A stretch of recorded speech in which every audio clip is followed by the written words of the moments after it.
Aita, drama, secrets, confessions. Welcome to Tale Trove Reddit. I once thought my life would drift by like a ghost. Until the day I pushed open the door of a diner with a sign that read whites only. And everything exploded. People looked at me as if the devil himself had just walked in. Some secretly pulled out their phones, others hurried to hide something behind the kitchen counter. I didn't know whether I should be afraid or smile. Because in my hands that day was a secret powerful enough to bury the whole town. And I swear, they never imagined someone like me would dare to expose it right in the middle of their dining room. Don't take your eyes off the story. And remember to hit subscribe so you don't miss the terrifying truth that's about to be revealed. The town I grew up in looked peaceful, like an old painting hanging in a living room. But anyone who lived here long enough knew that every brick, every alley hid bloodstains that were never washed away. Outsiders called it a little paradise of the South. To me, it was a gilded cage, trapping monsters disguised in respectability. Right in the center of town stood a diner with a name so sweet it felt fake. By day, it glowed with bright lights, spotless tables, and smiling staff. But behind every smile, I caught a wary glance, as if they were guarding a life or death secret. Anyone who dared step inside without belonging here was cast out like a stray dog. Do you believe a tiny sign that reads whites only could destroy an entire life? In that town, people didn't just eat breakfast or drink coffee in the diner.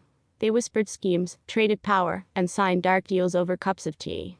It was there the biggest names built their empires. And it was there mysterious death was buried in silence for decades. Would you dare believe that every strange disappearance in the region started in that kitchen? I had no choice. I was forced to walk in, carrying a truth they never wanted to hear. And trust me, once you touch that nest of vipers, there's no turning back.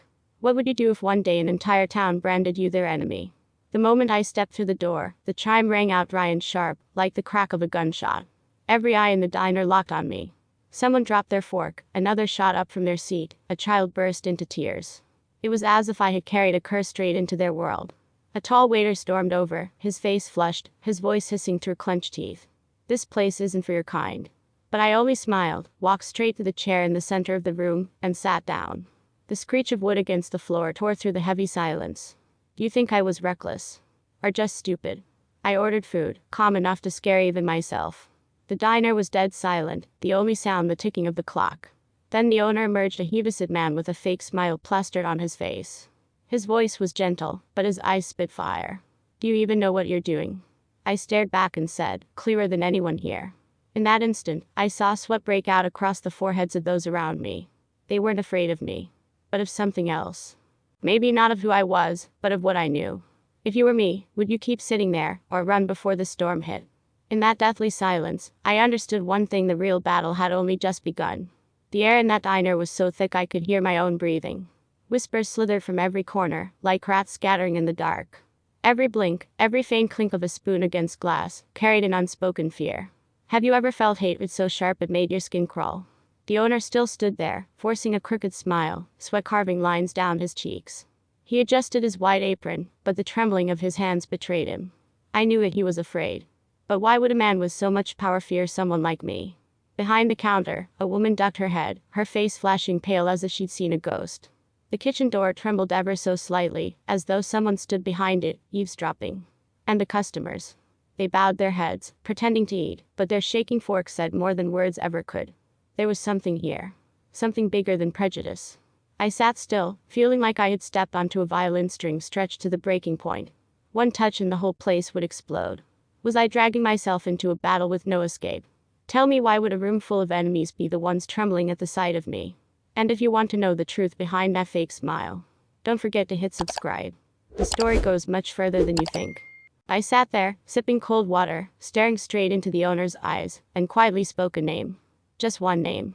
But it was enough to silence the whole room. The glass in a customer's hand slipped, shattering into 100 pieces. The clang of metal rang out, but no one dared bend down to pick it up. They looked at me as if I had summoned a ghost from the past.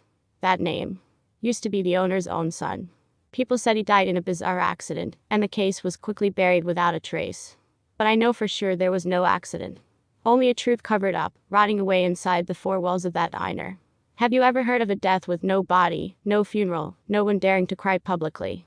The owner froze, panic flashing in his eyes before he forced himself to appear calm. He gave a weak laugh, trying to act like I was fabricating things. But the whole diner knew. I had just touched the wound they had hidden for years. That name was the first piece, tearing open the door to a terrifying truth. And in that moment, I understood more clearly than ever. I wasn't just someone who sat in the wrong place. I was the one who had placed the detonator right in the anthill. Do you think I will stop, or keep stripping away each layer of their masks? Wait and see. Because this secret is only the tip of the iceberg. When that name slipped from my lips, memories came rushing back like a flood. Everything rewound to that stormy night years ago, the night the whole town chose silence. They called it an ordinary car accident, but I know I heard a gut-wrenching scream from the road leading to the diner. That scream never appeared in any report. The next day, that young man was gone. No funeral, no obituary, not even a grave. The town suddenly behaved as if he had never existed. But the averted eyes, the whispers behind backs, they betrayed the truth. Can you believe that an entire community could erase a man's existence through silence alone? I remember vividly the blood-stained jacket tossed carelessly behind the counter. I remember the panicked face of the woman I just saw again in the diner today. Every trace, every tiny detail, screamed that his death was no accident. It was a planned murder. But who did it? And why did the whole town conspire to bury it? That question haunted me night after night, turning me into a wanderer obsessed with answers. If you were caught in this spiral, would you choose to forget? Or dig until the very end? I chose the second path. And today, as I sit in the heart of this diner, I know that past is finally breaking the surface. The moment I finished speaking, the whole diner exploded. A huge man with a face red as fire slammed his hand on the table and roared. "You're lying. Making it all up." The sound thundered, rattling every glass on the shelves. But I didn't flinch. This was the moment I'd been waiting for. I pulled an old envelope from my pocket and tossed it onto the table. The crumpled paper spilled open, revealing blurred photos taken in the darkness of that fateful night. In those pictures were the very people sitting here now, their eyes wild, their hands smeared with blood. Can you believe it that the so-called accident they spoke of had witnesses and hard evidence? No one spoke. Only the sound of ragged breathing filled the air, like beasts cornered in a cage. I stared straight at the trembling man and asked, "You still want to call me a liar?" His face went pale, and I could see the truth falling away from the masks they had worn for years. The diner owner forced a smile, but his hand shook so badly that he dropped his coffee onto the floor. The whole room reeked of fear. That was the moment I knew I had taken control. The only question echoing in my mind, would they stay silent and give in? Or risk everything to silence me?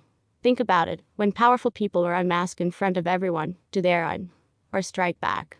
The moment that envelope opened, the air in the diner blew apart like someone had just lit a stick of dynamite.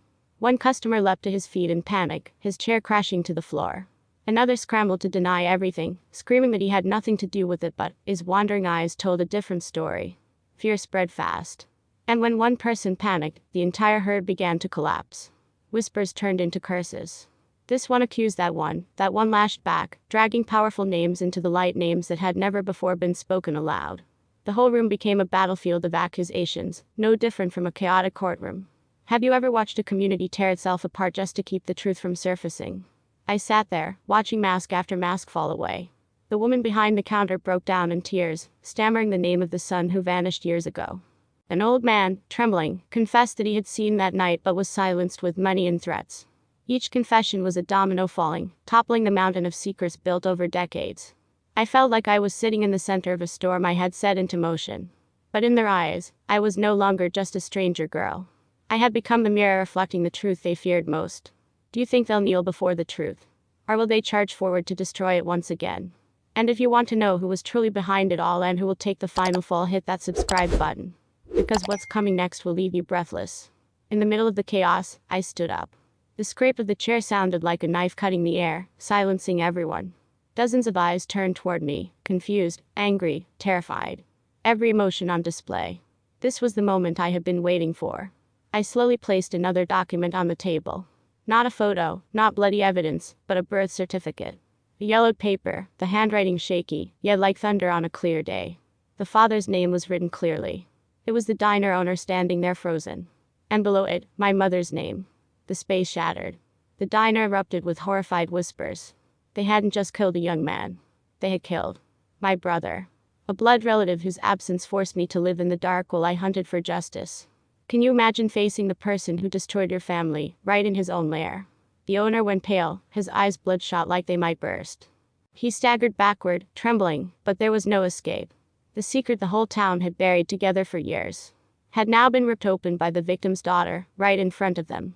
I threw a look like a final blade straight into their hearts. No yelling, no arguing needed. The truth roared on its own. So tell me, do you think they will kneel and beg for forgiveness? Or rush to tear me apart to silence me forever? After the birth certificate hit the table, everything sank into a deadly silence. No one dared to speak. Those who once mocked me, once spat their insults at me, now kept their heads bowed, as if the floor itself might swallow them whole. I looked around the room, and for the first time in my life, I saw the entire town kneel before the truth. The diner owner collapsed into his chair, eyes hollow, his hands gripping his apron so tightly that blood seeped from his palms. The empire he had built for decades crumbled in just minutes. And the cruelest twist. The one who tore it down was the very daughter he had denied since birth. You see now how justice doesn't always need a courtroom. Sometimes it only takes a single second of truth exploding. I rose to my feet and walked out of the diner, leaving them to flail in the wreckage they had created for themselves. The sky outside was strangely blue, but in my chest burned a fire fiercer than ever before. I didn't know what tomorrow would bring, or whether I'd still be safe after daring to touch the town's deepest wound. But one thing I knew for certain. From now on, they would never sleep peacefully again. So tell me, does truth really set people free? Or is it merely the beginning of another tragedy? Because sometimes, the real haunting doesn't live in the past, but in what waits for us in the future.